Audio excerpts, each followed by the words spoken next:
Hello guys. Um ibo-voice record ko na lang tong video ko, no. At maingay kasi dun sa loob ng sasakyan Ibang salita dun Korean. Kasama ko kasi yung Koreano. Kaya ibo-voice record ko na lang. Ayun, papunta kami ng Alabang ay Las Piñas, no. Nang ilalim kami niyan Inlex. At napakaganda ng kalsada. Matagal-tagal na rin ako dumaan dyan nung naglalamob pa ako. Ay, napakaganda. Walang ka-traffic talaga dyan sa papuntang South Luzon, no? At i-exit kami dun sa Alabang, no?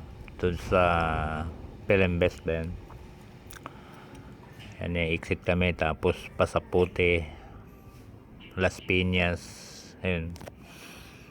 At exit kami dun sa may toll gate yan pag akyat. Ayun, pagliko niyan.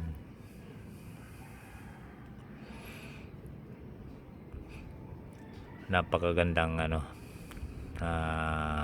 highway. Walang ka-traffic, hindi katulad dito sa North. Napaka-traffic. Sa may EDSA, napaka-traffic dun. Ito okay dito pa South Luzon. Walang ka-traffic. Ito dire-diretso ang namin yan, takbo.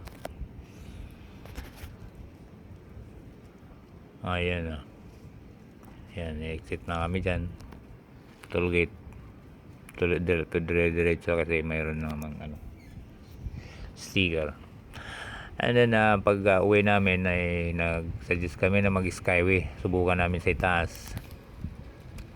Ayun, nakita mo yung bundok na yun, diyan kami uwi, Antipolo na Rizal. Napakaganda sa skyway. Walang ka traffic. Maganda. Para lang sa mga four wheels, no? Pero sa motor hindi pwede, bawal. Napakagandang tanawin doon sa itaas. Pabalik na kami ng Antipolo. Ayan, pa-exit kami dyan, Magallanes. Napakaganda doon. Tapos EDSA na. Yun lang guys, bye bye. Thank you sa panonood.